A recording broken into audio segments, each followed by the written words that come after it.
नमस्कार, आप देख रहे हैं न्यूज फॉर नेशन। मैं हूं जागृति शर्मा आपके साथ। बिहार में जाति, आय और आवासीय प्रमाण पत्र बनवाने की दिशा में एक बड़ा बदलाव किया गया है। आपको बता दें कि राज्य सरकार ने यह प्रमाण पत्र बनवाने की प्रक्रिया को लेकर सख्त आदेश जारी किए हैं, जहां अब इन दस्तावेजों को बनवाने के लिए अब लोगों को कई ज्यादा जो कागजात है वो जमा करने होंगे। इसके बाद ही उन्हें यह जो जाति, आय और आवासीय प्रमाण पत्र है वो मिल पाएगा। राज्य सरकार का इस प्रमाण पत्र बनवाने को लेकर जो मुख्य उद्देश्य है वो है कि इस प्रक्रिया में पारदर्शिता लाना। बिहार सरकार के सर्विस प्लस पोर्टल पर हाल ही में कुछ नए संशोधन लागू किए गए हैं। इन संशोधनों के बाद जाति, आय और आवासीय प्रमाण पत्र के लिए आवेदन करने वाले लोगों को अतिरिक्त दस्तावेज अपलोड करना अनिवार्य होगा। पहले इन प्रमाण पत्रों को बनवाने के लिए सीमित दस्तावेजों के आधार पर आवेदन स्वीकृत कर लिया जाता था, लेकिन अब आवेदन की जांच अधिक गहराई से की जाएगी। नए नियमों के अनुसार जाति प्रमाण पत्र बनवाने के लिए आवेदक को अपने या अपने पिता पूर्वज से जुड़े प्रमाणित दस्तावेज प्रस्तुत करने होंगे। इसके लिए राजस्व अभिलेख यानी खतियान की फोटोकॉपी, दान पत्र की कॉपी, भूमि से संबंधित राजस्व दस्तावेज या भूमिहीनों को आवंटित जमीन से जुड़े कागजात स्वीकार किए जाएंगे।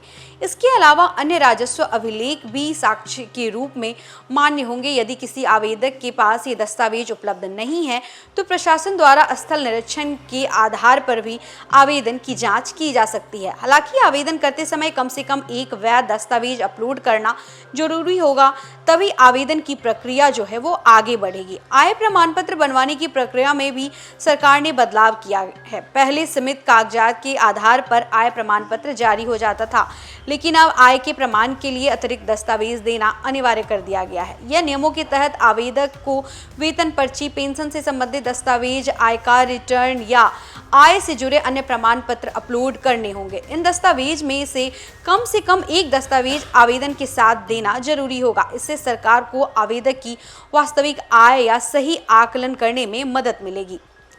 आवासीय प्रमाण पत्र बनवाने के नियमों में भी संशोधन किया गया है। अब आवेदक को अपने निवास से संबंधित अतिरिक्त दस्तावेज जमा करने का विकल्प दिया गया है।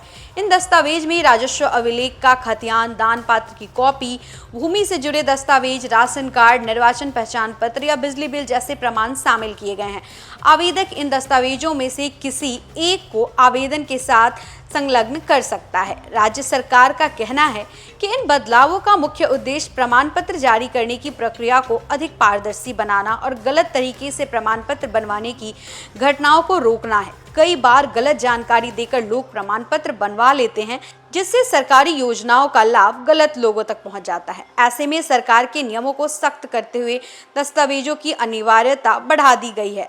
अब जो लोग जाति, आय या आवासीय प्रमाण पत्र बनवाने की योजना बना रहे हैं, उन्हें आवेदन करते समय सभी जरूरी दस्तावेज तैयार रखने होंगे। अगर आवश्यक कागजात नहीं दिए गए तो आवेदन खारिज भी किया जा सकता है। तो फिलहाल इस खबर में बस इतना ही। ऐसे ही और तमाम अपडेट्स के लिए बने रहे हमारे साथ, देखते रहे न्यूज फॉर नेशन। धन्यवाद।